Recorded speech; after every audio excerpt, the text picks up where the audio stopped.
Salut à tous, j'espère que vous allez bien. On se retrouve aujourd'hui pour la market update sur BTC et le Forex. Donc là, cette nuit, ça a bien dump. Donc on avait plusieurs niveaux pour le BTC, d'accord? On avait des NPOC, on avait pas mal de choses.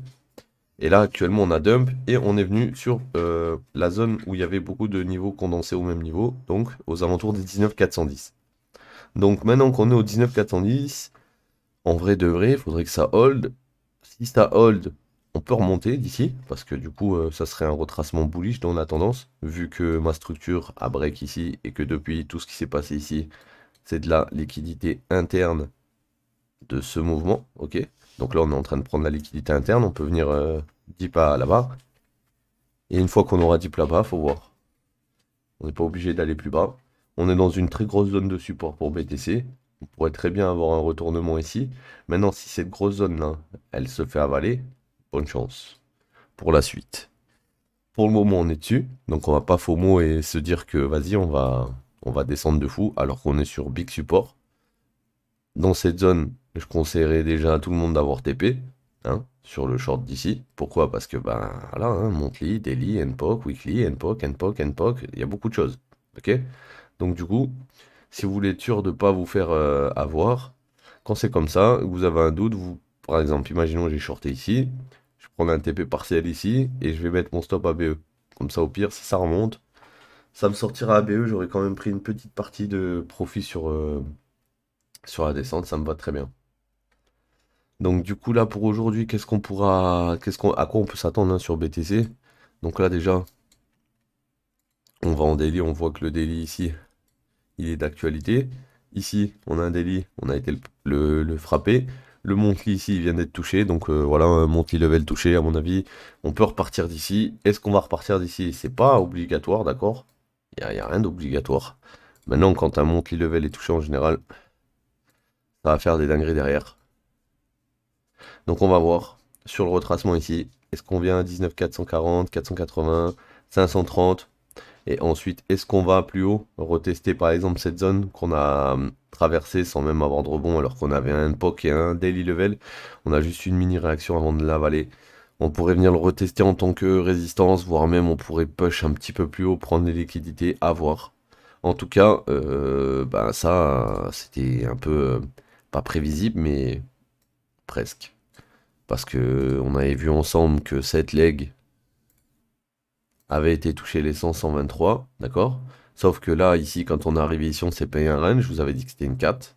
Après une 4, on a une 5, et après une 5, on a une ABC, une correction. Voilà. Donc là, on a été dans la 1, la 2, la 3, la 4, la 5. Maintenant que tout ça, c'est fini, bah, il faut essayer de voir où est-ce qu'on va pouvoir rentrer. Et donc là, comme tu peux voir, les 50%, ils étaient là. On les a traversés. Les 61,8, ils sont là. On est à peu près dans la zone. On est dans la zone des 70%, 61,8 là. D'accord? Et en plus d'être dans la zone des 61,8%, 70, on a aussi des gros niveaux qui tiennent le prix. Donc là, on pourrait potentiellement avoir une réaction bullish, sachant que en M15, on a cette bougie qui est venue prendre la liquidité à gauche. D'accord? Donc dans la mèche d'ici en M15, ça pourrait être intéressant, Emma, d'aller voir pour des longues. Alright? Donc là, on n'y est pas retourné pour le moment, donc on va attendre qu'on revienne dans cette zone. Et une fois qu'on sera dans cette zone, sous l'imbalance M15, on verra si le marché va rebondir ou pas. Alright. Donc on va aller faire un petit tour maintenant sur le Forex, d'accord? Rapidos, histoire de voir ce qu'on a fait depuis hier. Donc, ben ça, c'était l'analyse qu'on avait vue hier avec, bon, bien sûr, la A, la B, la C. Je sais pas si j'avais mis, mais en tout cas, ça, c'est l'analyse que moi j'avais faite pour moi. Donc, je m'attendais à ce que l'euro AUD, une fois qu'il est top ici, il revienne potentiellement dans la zone des 50%. Donc, pour le moment, il n'est pas revenu.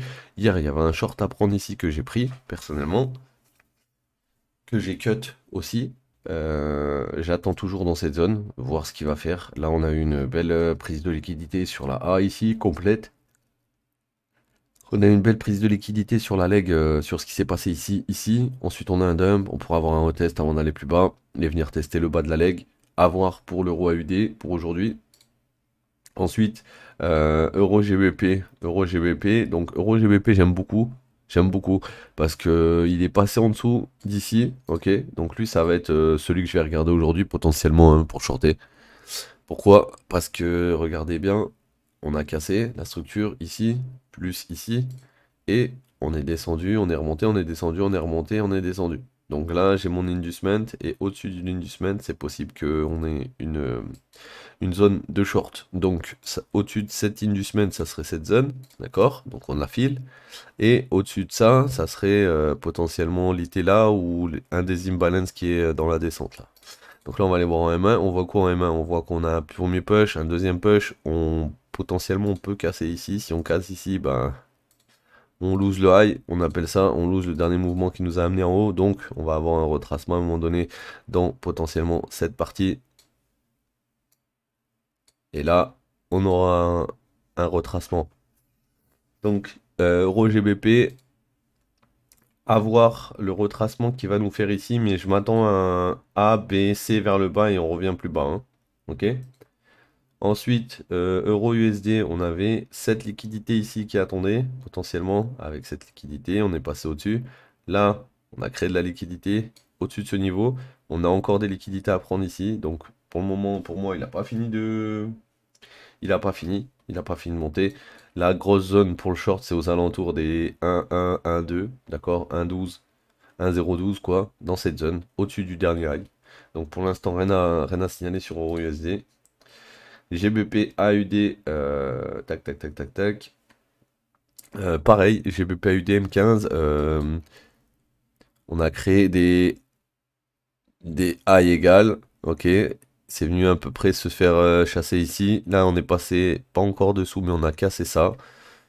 Il y a des chances que lui, c'est pareil, hein, il y a des chances que là, on corrige. Si on prend réellement en dessous de 860, on va avoir un rebond et on ira plus bas. Et GBP USD aussi que j'ai shorté hier. Pourquoi? Parce qu'il était dans le même setup que lui. D'accord? Regardez bien le setup. Maintenant, regardez bien le setup. Et ouais, c'est top. Look. Ici. Ici.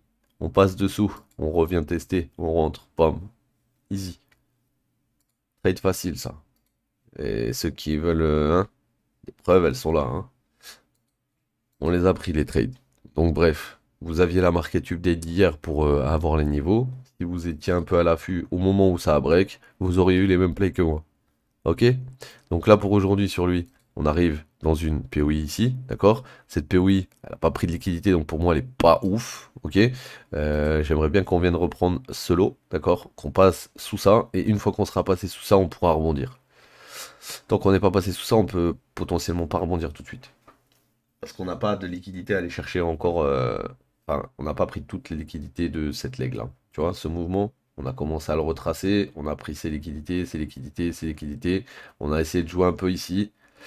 Et dès qu'on va prendre ça, il n'y aura plus rien à sortir de cette leg et du coup, il pourra rebondir. Là, je suis sorti du short pour le moment. Et je vais attendre de voir si il me donne une réentrée ou pas. Ok? Donc, ben, aujourd'hui, concrètement. Euro AUD, on l'a shorté hier. Euro GBP, on l'a pas shorté. Euro USD, pareil. GBP AUD, bah en fait les paires GBP vont être pas mal aujourd'hui, je pense, hein. GBP USD, GBP AUD, regardez la gueule du graphe. Si ça revient, ça fait un test bearish au 61,8 puis que ça recasse. Là, les gars, vous allez avoir du short, hein. Pareil pour l'euro USD, hein. Il n'est pas réellement dans une très très grosse zone tout de suite, mais si jamais il vient et que ici il fail, il va redescendre, il va aller filer cette liquidité, hein, minimum. Ok les gars? Donc voilà, la petite market update d'aujourd'hui. Faites attention quand même hein, sur les marchés parce que là, vu comment ça commence à shift, ça pourrait très bien shifter encore plus. Donc faites attention quand même. Allez, on se dit à demain l'équipe, prenez soin de vous.